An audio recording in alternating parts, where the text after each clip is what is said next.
Chapter 7 बेटी की पढ़ाई पर वार, अब होगा आर पार। जेल से बाहर आने के बाद की पहली सुबह लोहागंज में थोड़ी अलग थी। सूरज हमेशा की तरह निकला था, पर शौर्य के लिए ये सूरज एक नई चुनौती लेकर आया था। उसके सर पर 100 करोड़ का लीगल नोटिस लटक रहा था और घर के बाहर सादी वर्दी में पुलिस वाले और विक्रम सिंघानिया के जासूस मंडरा रहे थे।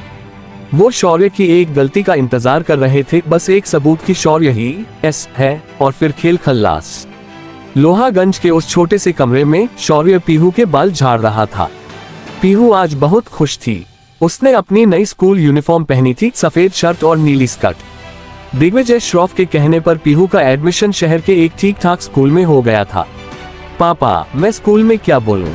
मेरे पापा क्या करते हैं? पीहू ने अपनी पानी की बोतल गले में लटकाते हुए मासूमियत से पूछा। कमरे में सन्नाटा छा गया। विक्की और प्रीति दीदी ने एक दूसरे को देखा।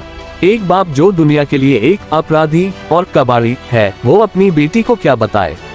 शौर्य घुटनों के बल बैठा और पीहू की कॉलर ठीक की। बेटा, अगर कोई पूछे तो कहना कि मेरे पापा जादूगर हैं।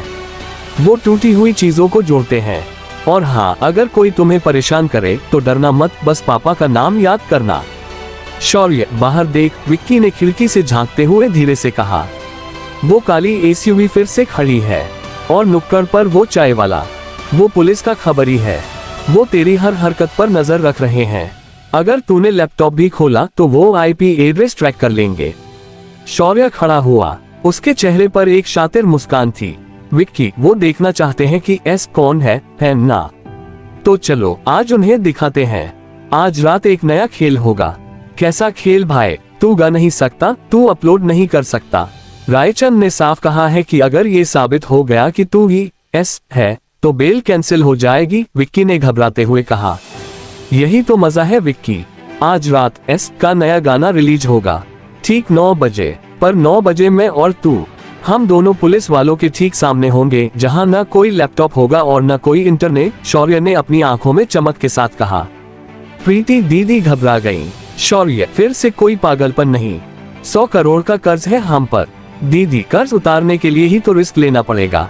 अगर एस चुप हो गया तो पब्लिक भूल जाएगी, और अगर पब्लिक भूल गई तो हम कोर्ट में हार जाएंगे। हमें पब्लिक का शोर चाहिए ताकि सिंघानिया की आवाज दब जाए। शौर्य ने पीहू का बैग उठाया। चलो स्कूल चलते हैं। शौर्य पीहू को लेकर नीचे उतरा। जैसे ही वो बाहर आया, 3-4 लोग जो अखबार पढ़ने का नाटक कर रहे थे सतर्क हो गए। शौर्य ने उन्हें इग्नोर किया और अपनी RX-100 स्टार्ट की। उसने जानबूझकर बाइक उनके पास से निकाली और आंखों से इशारा किया, आ जाओ, पीछा करो।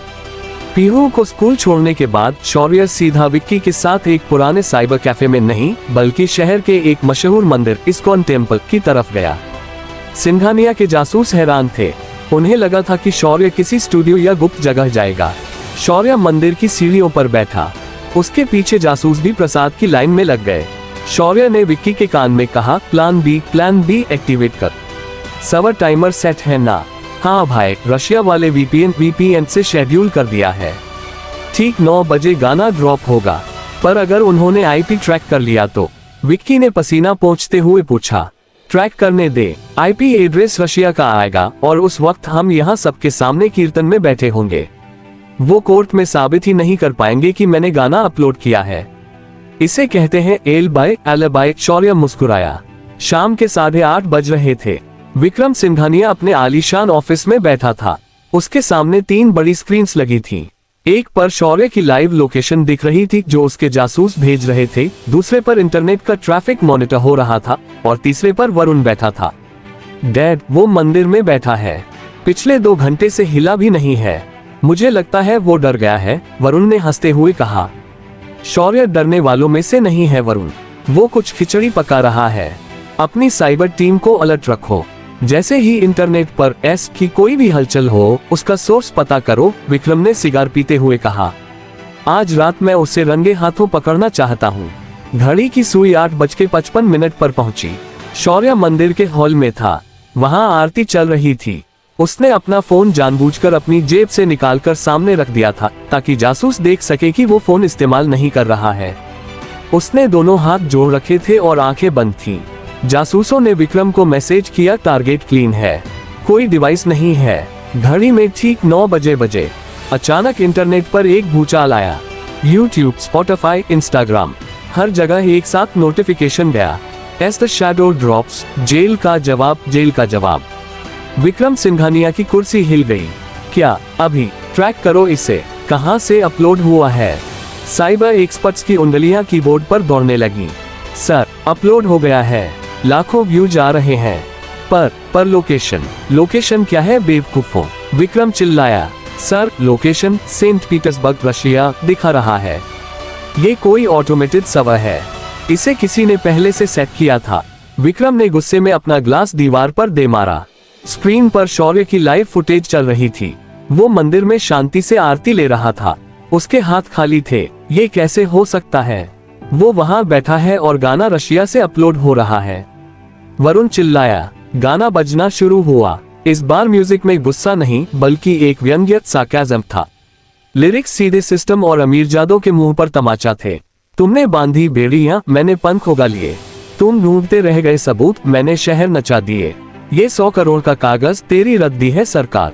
मैं वो हवा हूँ जिसे कैद करे न कोई दीवार। पूरे बेंगलुरु में गाना वायरल हो गया। लोग सड़कों पर अपनी कारों में फुल वॉल्यूम में ये गाना बजाने लगे। एस एस एस का शोर इंदिरांगा से लेकर लोहागंज तक गूंजने लगा। मंदिर से बाहर निकलते वक्त शौर्य के पास एक जासूस आया।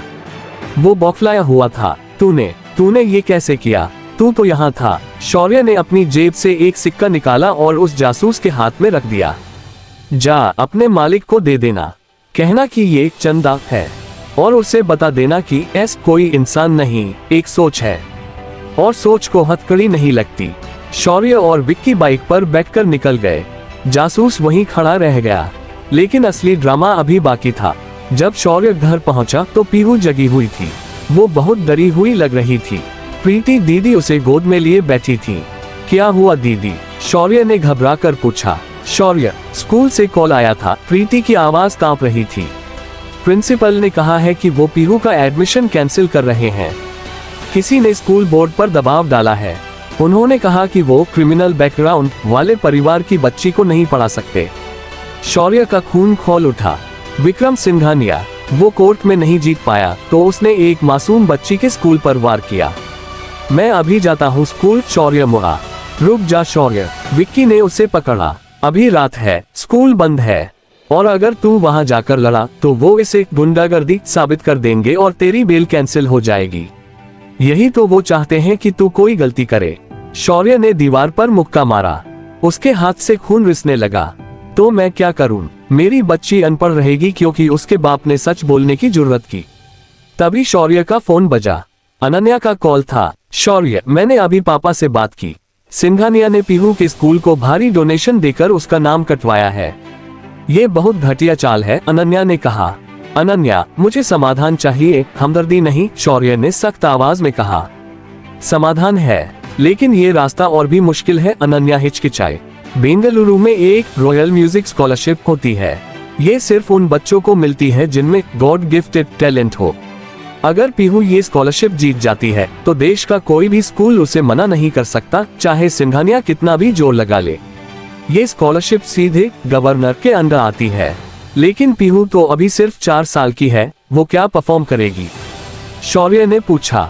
शौर्य, वो तुम्हारी बेटी है, मैंने उसे म्यूजिक सुनते हुए देखा है। उसके अंदर रिदम है।